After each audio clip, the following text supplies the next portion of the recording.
Hi and welcome back to my channel. Today I thought we are gonna do something pretty different, right? I thought of a video idea here that I was going to see in history and historical figures that lived, died, and historical events that happened on December 8th. Why December 8th? I have no clue. Maybe it's because the US got into Second World War, maybe, and maybe that's an event. Alright, leave a comment of what you think of this, and let's go.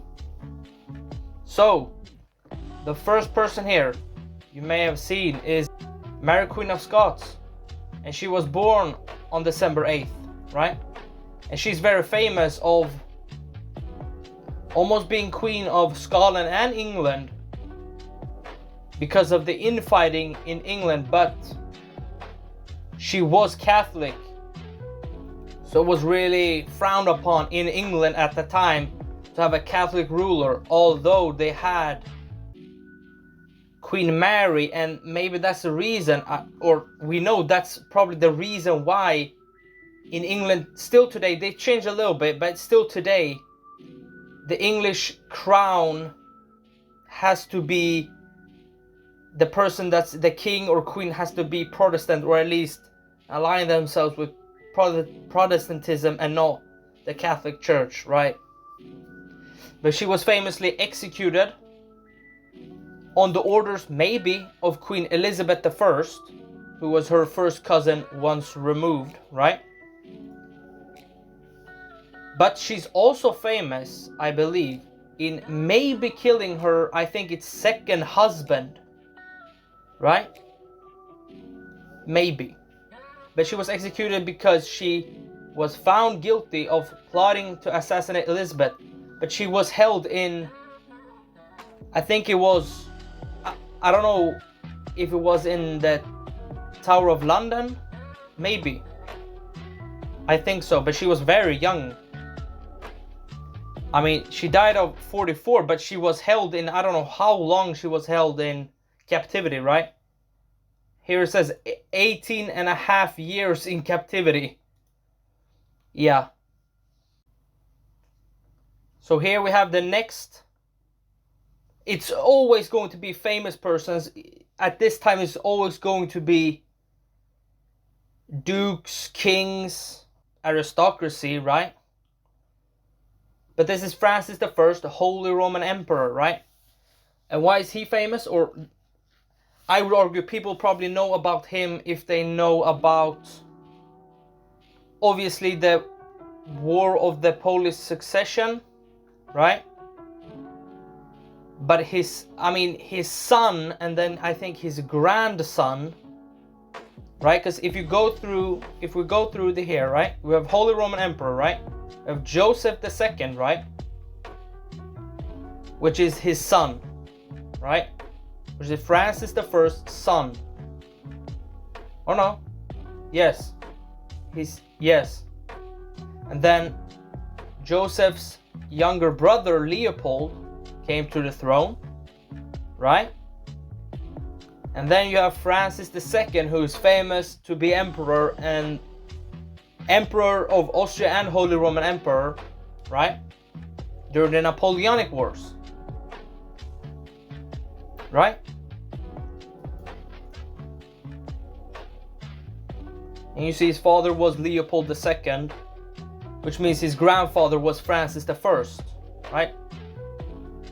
And another sort of, I don't know if it's he who is famous of this, but his wife, Maria Theresa, who is very famous in the 7 Years' War of fighting against Frederick the Great, right?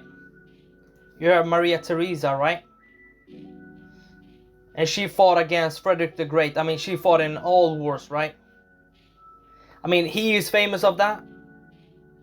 But, you know, yeah, it's pretty weird you're famous of what your wife was doing, right? But, you know, it happens. Alright, the third person who was born on December 8th, we have Eli Whitney, who is very famous during the Industrial Revolution, right? Who is a very key person of, some would argue, prolonging slavery in the US, in the South particularly, right? Because his invention of the cotton gin made it so slaves who were picking cotton were more valuable because of the cotton gin, right? And I believe the cotton gin could like separate, let's see here, I think it's separated, yeah, separated, it easily separated cotton fibers from their seed. And you get more productivity than manual cotton separation, right? Which is a very human thing to do after industrialization, right? That instead of humans doing something, we humans invent machines to do it for us, but then we also serve the machine, right? So if it breaks down, we have to repair it, right? But back to Eli Whitney, right?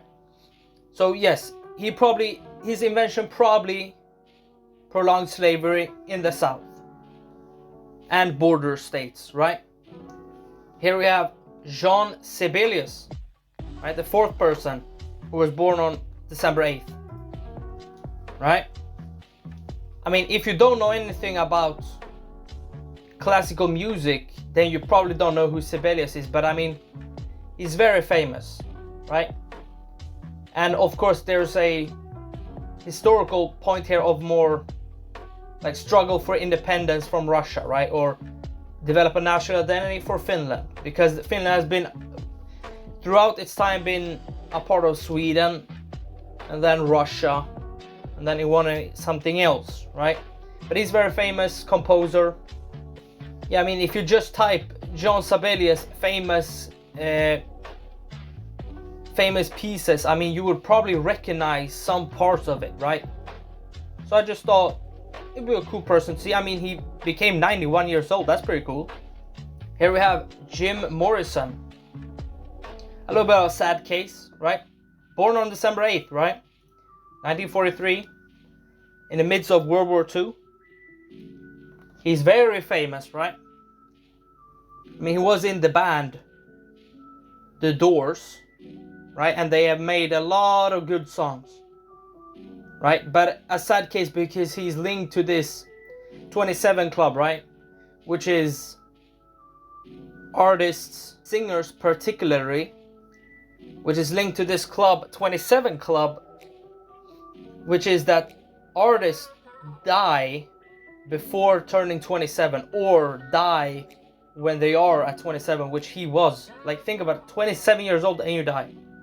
Obviously at this time it was a lot of drugs, right? But he was a poet at the same time as a singer and a songwriter, right? Very memorable songs that they have, right? The Doors, but specifically with Jim Morrison, right? And I believe his father was in the military. I believe his father was a Navy Rear Admiral. Wow, a naval aviator. See? That's pretty cool. But yeah. And that's sad. That's always sad when a father dies after their sons and daughters, right? Jim Morrison died 71 and the father died 2008. That's sad. He became 89 though. That's cool. He was in Battle of Pearl Harbor. He was in the Korean War and Vietnam War. That's pretty cool. Alright, moving on to the people who died on December 8th. Right? So first here we have Christina of Holstein-Gottorp. Holstein, I know is very famous. I don't know Gottorp is. I don't know. It's probably in Germany somewhere, right? But Holstein is pretty famous.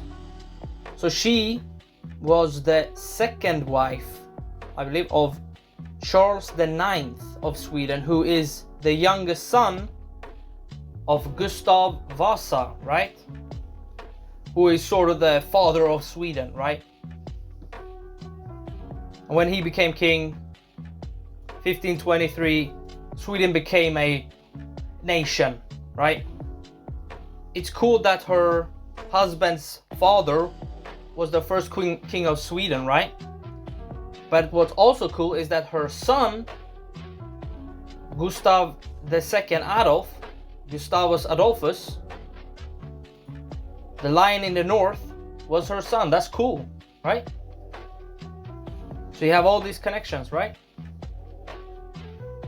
That's pretty cool.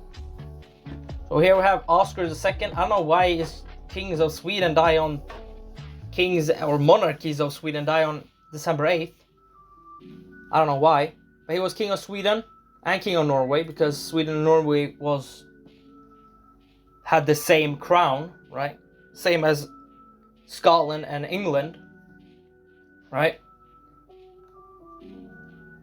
But he looks pretty, I don't know, does he look Swedish, right? Or does he look Scandinavian? Especially with that hat on. Doesn't he look sort of French, right? Which is true, because Oscar II's father was Oscar I, and Oscar I was the only child of Bernadotte, Napoleon's marshal, right? Who later became Crown Prince of Sweden and fought against Napoleon in Leipzig. Another connection to Napoleon here, right? Which is pretty cool, right? And still to this day, this dynasty, family dynasty, whatever you want to call it, is the kings and queens of Sweden, right? Which is cool. You have a connection there to Napoleon, right? Here we have Maximilian von Spee, who died on December 8th, 1914. So in the First World War. He was a very famous naval officer, right? Who was in East Asia, right? And he fought in West Africa as well in the 1880s. Okay. But he's most famous of fighting the Brits, I think it was, by Falklands, right? By the Falkland Islands, right? And here, I think he died. Yes. He died in the Battle of Falklands. And I think if Spee would have survived, or Spee was one of those naval officers who were very good at his job, and I think if he wouldn't have lost here at Falklands, he would have destroyed a lot of navy ships of the Brits, right? Because he did a lot of damage in the Pacific, right? Because think about this, in World War I, Germany had colonies, islands in the Pacific, and some in China as well that they had to defend, but then they had to withdraw. And then they're sort of followed by the Brits all the way to the Atlantic, to the Falkland Islands, and then the Battle of Falkland Islands, and Spee dies, right? In battle. Or I think it's after battle. Here we have another sad case. John Lennon, very famous, died on December 8th, right? He was part of the Beatles. He later, I think, became a little bit independent with making songs with his wife, I believe. He was very anti-war later on, right? Against the Vietnam War, right? And sadly, he was murdered by a Beatles fan, right? And I believe there is a famous photograph of John Lennon. I don't know if he gives David Chapman an autograph, like I don't know if it's a couple minutes or an hour or so before Chapman shoots him in the back, right? Which is a pretty sad story. It's like one of those photos before disaster hits, right? But yeah, very famous, very sad, 40 years old, right? All right, for the final part of this video, I have historical events that happened on December 8th, right? So we have Beethoven's Symphony Number 7, which is very famous. I mean, just look it up and you would know this piece, right? Or at least the famous parts of this piece, like the second movement, right? And this is pretty cool because, again, this is when Napoleon is around, right? 1811, 1812, right? But he has the premiere at a university in Vienna on December 8th, 1813. Which what happened in 1813? Napoleon lost at Leipzig. Then you might think, why would Beethoven do this symphony? And I actually didn't know this, but if we're going to trust Wikipedia on this, he actually created this one, I believe, to sort of, it was that obviously the premiere was, it says here, as a charity concert for soldiers wounded in the Battle of Hanau. And now you might be thinking, what battle is the Battle of Hanau? Well, it is the battle where Napoleon was defeated by, I mean, the onslaught of almost the entire Europe, right? But this battle was after, when he was trying to retreat to France, and there was a Bavarian, some Austrians as well, but there was a Bavarian force with 43,000 sort of troops, right? Who were trying to stop Napoleon into retreating to Mons, right? Which we know he did retreat, but he almost obliterated the Bavarians, who were previous allies of France not that long ago, right? And then Beethoven's piece, or the premiere of the piece, was a charity for the wounded, I think, Austrians and Bavarians in this battle. So again, this turns into a Napoleon. I don't know why this all connects to Napoleon somehow, but it makes sense because it's on the date, 1813, right? Which, that's a pretty cool connection to Napoleon again, right? Here we have a little, not weird, historical thing that happened on December 8th. But I believe on December 8th, in 1864, the Clifton Suspension Bridge was, I mean, it was already put up, but it was opened, if you want to say that, right?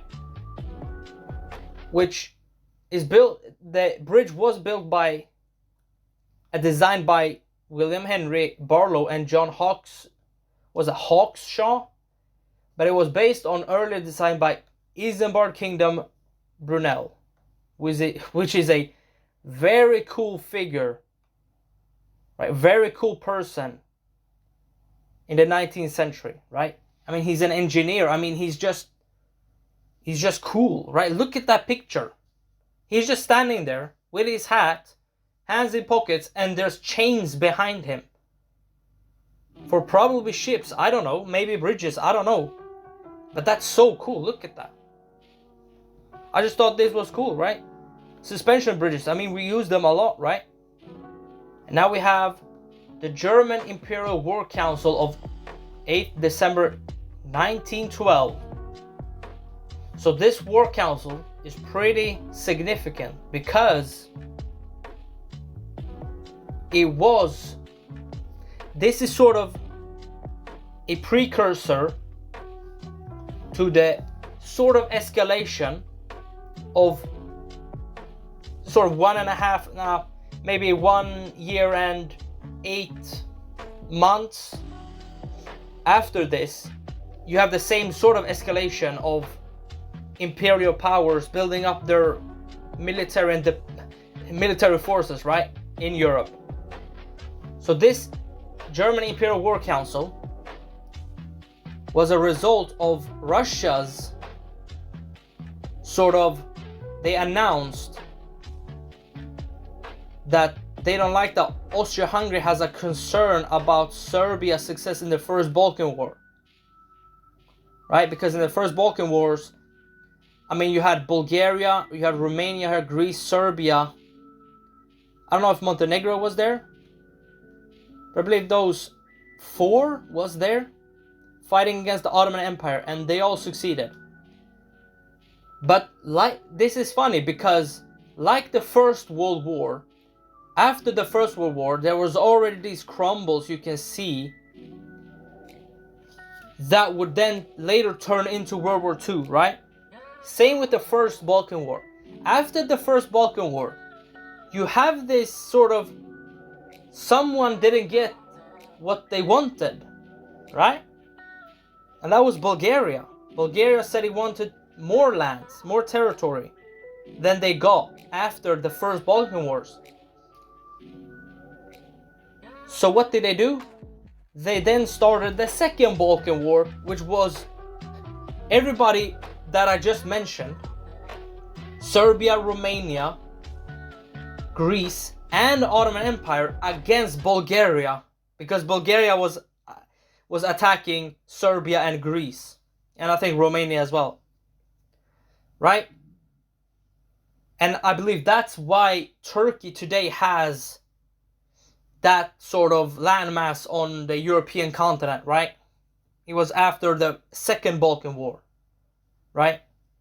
But again, this war council sort of predicts and predates what would happen before the First World War, right? It's pretty cool. And here we have the final historical event that happened on December 8th. We have United States declares war on Japan, right? Because Pearl Harbor happens the 7th, right? Happens the 7th. Obviously, it takes time for Congress to declare war, but they declare war the day after Pearl Harbor, right? December 8th. And there's a famous speech of President Roosevelt that December 7th is a day we will not forget, or something like that. I haven't listened to it. Here you have infamous speech, right? Here you have the infamous speech, right? Yes, exactly, yeah. But think about this also. This is pretty important because I think, if I'm correct, you can correct me if I'm wrong in the comments, but I believe that this is the last time Congress declares war or approves to go to war, right? No, I think it declares war, because in Korea they didn't declare war. I don't believe so, and Congress has to declare war or approve to declare war, right? Even if it's at behest of the president or not, right? In Vietnam, Congress definitely didn't approve, right? I mean, all these wars in the Middle East, definitely not, right? I would say this is a very important, this is one of the most important events, I'd say, in the Western world, and in the world, but I'd say more in the Western world, right? Because I believe this decision made it so the US is the world power for at least 40 years, 50 years, 60 maybe, right? This decision to go into World War II. Obviously, this is declaration of war on Japan, but then they will follow that after Germany declares war on US, because US only declared war on Japan, but not on Germany, Italy, right? But then Nazi Germany declares war on the US, so the US declares war back, right? And now the US is involved in the entirety of World War II, officially, because there were some unofficial, like soldiers, aircrafts that were part of like the Chinese campaign against Japanese. There were Americans fighting in the RAF against the Blitz, right? Protecting Britain.